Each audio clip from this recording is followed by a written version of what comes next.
The speaker and the passionate shepherd to his love is a shepherd who pledges to do the impossible if only the female object of his desires will accept his pleas. The poem is static in time. There is no future. There is no history nor clearly defined future. The poet is never asking the woman for a long-term commitment, but he's offering her pleasure in the moment. He's asking her to come and live with him and be his love, that they will all the pleasures prove. The use of passionate in the title suggests strong emotion. Yet, there is no declaration of love. We know not of his promises, which are mostly improbable and may never happen. He has a strong desire to possess the woman sexually, and he is making these kinds of promises to her. Prior to the composition of the passionate shepherd to his love, Renaissance poetry was most concerned with romantic love. These included poems by Sir Thomas Wyatt and Henry Howard, which were traditional poems in which the poet declared his love and his pleas, but he was rejected. He was a suitor who would be rejected by the love of his desires. Due to his literary genius, Christopher Marlowe tweaked the poem a little bit. He changed this pastoral setting and this form of traditional love into a more dynamic piece. And then he is also a great example of the poets of the Renaissance time, and is included in almost every encyclopedia and English literature course all around the world. He's setting the tone for the poem. He's inviting the woman to come and live with him in this beautiful scenario in which everything is static and it's beautiful and it's majestic. There is springtime all the time. Nature never changes. He never mentions another season, except for that line in the fair line slippers for the cold. But usually, it doesn't talk about a change of seasons.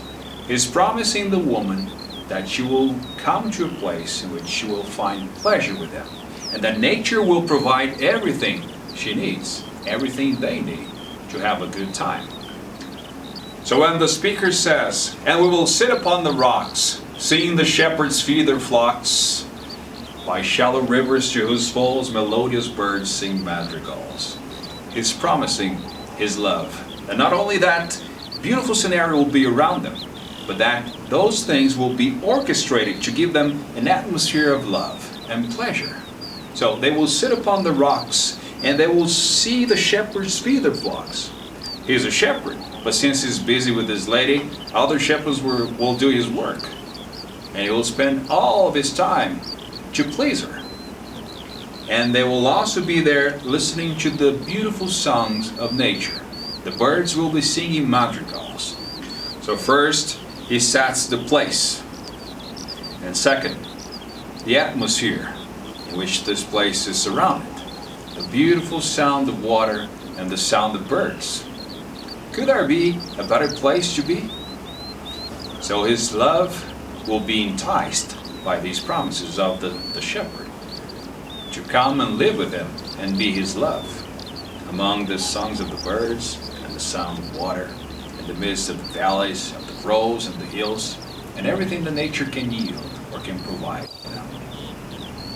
Almost like a Bon Jovi of these times, the speaker promised her he will make her beds of roses when he said, "And I will make thee beds of roses, and 1,000 fragrant posies, a cap of flowers and a kirtle, embroidered all with leaves of myrtle." These beautiful things will the things he will give to her if she comes and lives with him in the countryside, in that beautiful scenario. So he will give her beds of roses to sleep on. Not only the bed of roses seems soft to sleep upon, but also the smell of it. And 1,000 fragrant posies. The posies, the smell from the flowers, and all the beauty of the essence of nature that comes to her will be hers to take. And also a cap of flowers and a kirtle. A cap of flowers is something easy to understand, which is an arrangement of flowers she can use to adorn her hair. And also a kirtle, which is a kind of raiment people used to wear in those times. And those raiments will be embroidered with leaves of myrtle. Embroidery is an art that makes clothes more beautiful.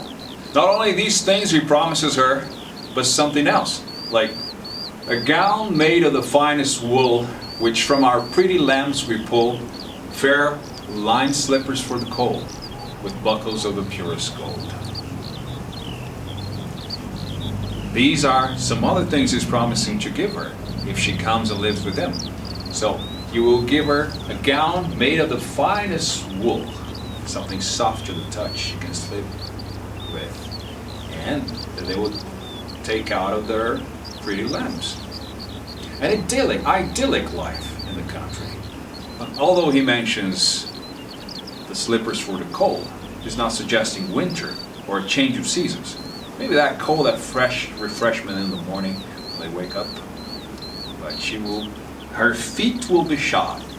Her shoulder and her back will be protected by the raiment he provided her. And also, something else to admire, the purest gold. Buckles of the purest gold. The bling bling, the jewelry. And more promises come, more things to give. A belt of straw and ivy buds, with coral clasps and ember studs, and if these pleasures made thee move, come live with me and be my love. More adornment, more things to make her even more beautiful or attractive. Things that maybe a female of that time would have the desire to have. I don't know what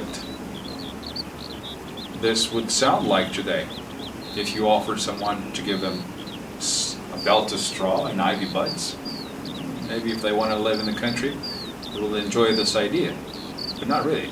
It's continuing to invite her and entice her by his invitation and his promises. So if these pleasures made thee move, if these things that I'm going to offer you, that I'm going to give you, move you, come live with me, be my love. So I'm going to give you a belt of straws and ivy buds and coral clasps and ember studs. All these things which might have been very expensive for the time, which may give some kind of suspiciousness into the tone of the speaker. Can he keep his promises to her? Can you trust him? Can you trust the speaker? And also he appeals for the senses. Not only the beauty of the nature, something she sees. And in this stanza now we see that he's promising her something for the taste. You know, science calls it the 5 tastes we have. And he says this in this stanza. Thy silver dishes for thy meat, as precious as the gods do eat, shall on an ivory table be prepared each day for thee and thee. Not only the sight, the beautiful mountains, and the groves and the valleys, the hearing, which is the madrigals from the birds and the sound of water, the smells from the 1,000 fragrant posies, and the bed of roses, and now precious things for her to wear, the touch, the softness of the wool on her back, and also food, the taste. He's offering her good food, not only good food, but on silver dishes. It's like a banquet that only gods have the rights to eat. And then he concludes his song saying, the shepherd swains shall dance and sing for thy delight each May morning. If these delights thy mind may move, then live with me and be my love. He's also promising not only that atmosphere of love and enchantment, but also that other swains, other young people will be dancing around them to make them feel even better. But the thing is, he said, for thy delight each May morning. So the month of May is when spring comes, when the birds come and sing. So they signal the beginning of the spring, the season. And he's promising her to be with her only in May, which is the spring season. He's not promising to stay with her in the harsh winter.